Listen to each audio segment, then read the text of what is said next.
অবশেষে বিশাল এক আপডেট আসলো মেগাস্টার সাকিব খানের ঢাকা দল থেকে। নানান জল্পনা কল্পনার পর ঢাকার মালিকানা থেকে ঢাকা দলের ওনাররা চূড়ান্ত করলো ঢাকা দলের নতুন নাম।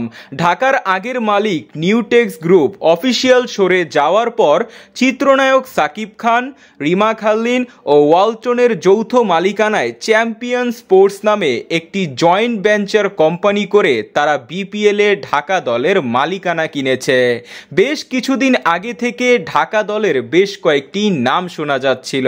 কেউ বলছিল ঢাকা হাল্লিন, কেউ বলছিল ঢাকা নওয়াব, আবার ঢাকা দলের মালিকেরা তাদের পছন্দের তালিকায় ঢাকা রেবেলস নামটিও প্রকাশ করেছিল এবং কি বিসিবি সভাপতি ফারুক আহমেদ সংবাদ সম্মেলনে ঢাকা নওয়াব বলে নামটি সম্বোধন করেছিলেন।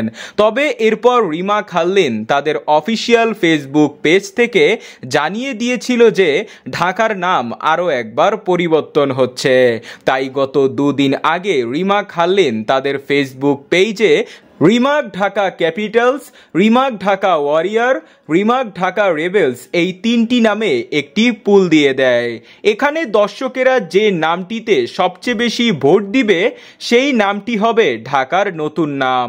এরই মধ্যে দর্শকদের সবচেয়ে বেশি ভোট ও পছন্দের নামটি হয় ঢাকা ক্যাপিটালস। তারাও এই নামটি অফিসিয়ালি চুজ করে। দর্শকদের পছন্দে নিঃসন্দেহে 99% অফিসিয়ালভাবে বলাই যায় ঢাকার নতুন নাম হতে চলেছে ঢাকা ক্যাপিটালস। সম্ভবত আজকে রাতের মধ্যে তারা অফিসিয়ালি ঘোষণা করে দিবে ঢাকা দলের নতুন নাম ও লোগো। তার সাথে বোনাস হিসাবে ঘোষণা করে দিতে পারে বেশ কয়েকজন খেলোয়াড়ের নাম।